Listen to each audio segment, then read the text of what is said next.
নামাজ পড়ার উদ্দেশ্যে গাড়ি থেকে নামতেই প্রাণে বেঁচে গেল পুরো পরিবার।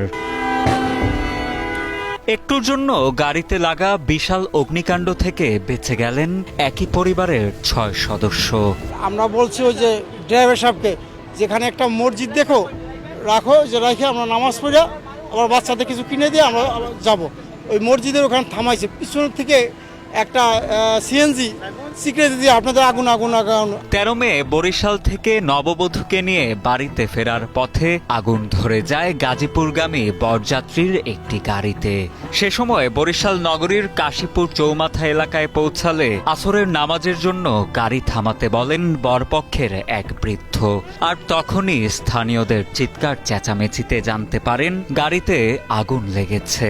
গাড়ি থামানোর সাথে সাথে মনে করেন পিছন সাইড দিয়ে দেখছি হালকা লাগছে, পরে আস্তে আস্তে মনে করেন দাউদা করে উঠছে। ওনাদের আর একটা গাড়ি ছিল পিছনে, ওই গাড়ির সিগন্যাল দিয়ে বলছে গাড়ি থামান, গাড়ির পিছনে আগুন।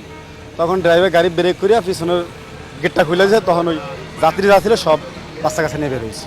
আগুন লাগা গাড়ির চালক ও গাড়িতে থাকা বরপক্ষের লোকজনের ভাষ্য, বরযাত্রার গাড়িটি মসজিদের পাশে দাঁড়ালে গাড়ির পেছনে আগুন লাগার বিষয়টি প্রথমে বুঝতে পারেন পথচারীরা। পরবর্তীতে তাদের চিৎকার চেঁচামেচি শুনে গাড়িটি সাইড করলে গাড়ি থেকে নেমে এসে গাড়ির নিচের অংশে আগুন দেখতে পান তারা নেমে যাওয়ার পর মুহূর্তের মধ্যেই পুরো গাড়িতে ছড়িয়ে পড়ে আগুন।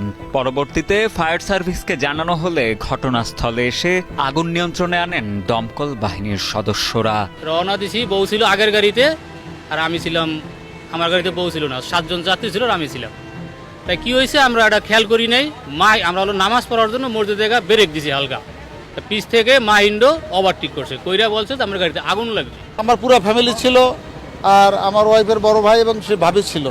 তার মানে আমাদের ফ্যামিলির সব, আমার বাড়িতে কেউ তালা খোলার মতো কেউ ছিল না, সব আমরা একসঙ্গে ছিলাম। এ বিষয়ে কনে পক্ষের স্বজনদের সাথে কথা বলে জানা যায়, গাজীপুর সিটি কর্পোরেশনে কর্মরত প্রকৌশলী আরিয়ান শেখের সাথে বরিশাল নগরীর ২৭ নং ওয়ার্ডের বাসিন্দা মাহমুদুল ইসলাম শয়নের ছোট বোন নুসরাত জাহানের বিবাহ অনুষ্ঠান সম্পন্ন হয় ১৩ মে। খাওয়া দাওয়া ও সব আনুষ্ঠানিকতা শেষে কনেকে নিয়ে ফের গাজীপুরের উদ্দেশ্যে রওনা হয় বরযাত্রীর লোকজন।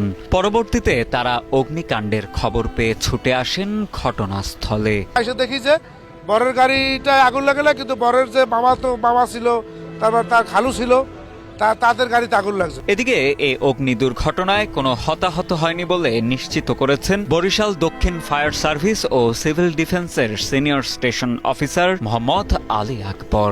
তবে আগুনে পড়ে যাওয়া মাইক্রোবাসটির প্রায় ২ লক্ষ টাকার ক্ষয়ক্ষতি হয়েছে বলে জানান তিনি।